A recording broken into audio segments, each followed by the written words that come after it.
কোন গাড়িটা নিবি? তো আমার পছন্দের গাড়িটা নাই তো। এই মা, এতগুলো গাড়ি আছে, একটা পছন্দ হচ্ছে না? আমি আরে 200টা নেবো। RS 200? ওটা আবার কি রে? ওই গাড়িটা তো নেই, 7 দিন সময় লাগবে। অর্ডারটা দেন, বুকিং করে রাখি। মানে দাদু যদি 1 সপ্তাহের মধ্যে মরে যায় তাহলে ভাই গাড়িটা পাবো না। বাবা আমি কেটিএম ডিউকটা নেবো। এটা ভালো করতে গেলে এতগুলো গাড়ি আছে, ভালো করতে গেলে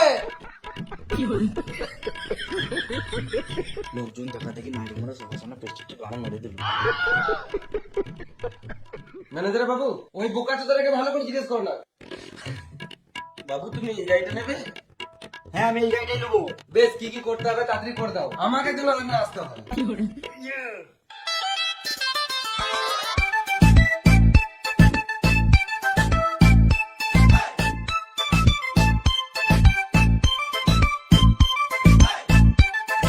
আমার চোখের সামনে থেকে বেরিয়ে যা।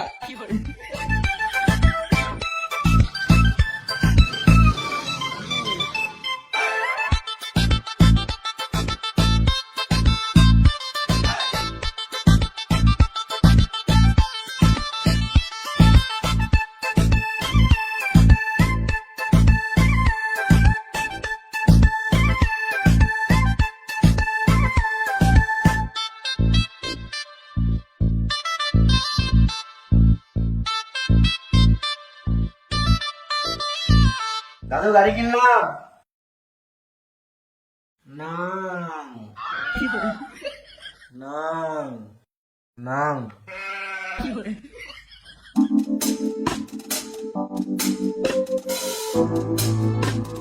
বলে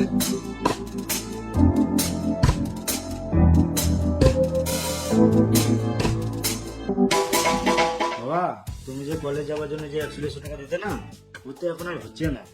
আমি 3 ঘন্টা কিনে 100 টাকা করে দিতে হবে। সুয়ারা বাচ্চা হাতে নিয়েছি, এবারে হাতের খাবারটা জোগাড় কর। মানে জমিদার বাড়ির ছেলেগুলো এত টাকা ফুটালে যত টাকা তুই ফুটাচ্ছিস, শেষ হয়ে যাবি। তুই যে এত টাকা কোথায় যে ফুটাচ্ছিস কিছু বুঝতেই পারছি না। হ্যাঁ রে, তুই নেশা ভাঙ করিস না তো? যদি নেশা ভাঙ করিস তাহলে পুঁতে দেবো সুয়ারের বাচ্চা, তোকে বোঝানো যাবে না। আর আমি 1 টাকাও দেবো না। আমার লেবারদের সামনেও সম্মান নাই আমার।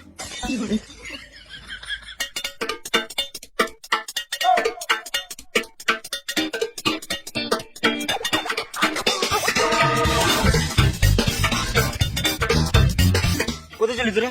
এই তো পাখি মারতে চললাম। তুই কলেজ চললি? তুই কিন্তু সন্ধ্যাবেলা পাখির মাংস পাবি না। কষা কষা রান্না করবো। আজকে মাছটা খাবো।